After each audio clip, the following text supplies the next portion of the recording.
Hey everyone, Pastor Will here, and welcome to Wisdom for Your Wednesdays. Hope you're having a good week, and that those of you that have been sick, I pray and hope that you're getting better, and God's blessing you with your health.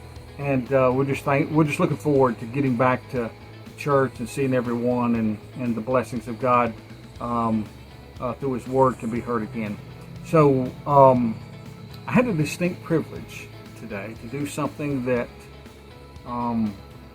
I think sometimes we take too lightly, and that was to go out and cast my vote. See, I believe God ordained this country. I believe God set everything in order for it.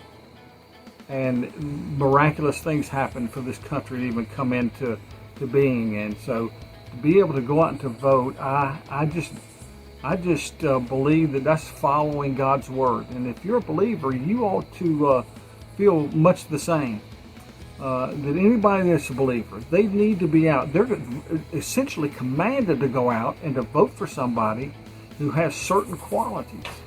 And I want to just go over a couple of them. We'll just look up in Romans 13, verse number 3, and it talks about this. And I, when I'm conversing with people about what to look for in leadership, these are a couple of the qualities that I try to point them to.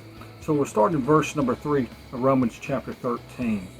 For the rulers are not a terror to good works, but to the evil. Wilt thou then not be afraid of the power? Do that which is good, and thou shalt have praise of the same. So one of the things that the Lord is commanding that leadership to have is a person that just does the right thing. Person that does good. Man, I tell you what, that's a hard thing to find nowadays. So that's one of the attributes that you're looking for. You're looking for a man that just does the right thing. We're not talking about personalities. We're not talking about profiles. We're not talking about looks. We're not talking about anything like that. We're talking about principle. Will he do the right thing? In verse number 4 it says, for he's the minister of God to thee for good. That's what he's supposed to do, minister to the good. But if thou do that which is evil, in other words, if I do that which is evil, I ought to be afraid. It says to be afraid, for he beareth not the sword in vain, for he is the minister of God, a revenger to execute wrath upon him that doeth evil. So we're looking for a man that's going to do the right thing, and the second thing we're looking for is a man who'll punish evil. Man, I tell you what, that's really, in essence, what you call justice. God's all about justice.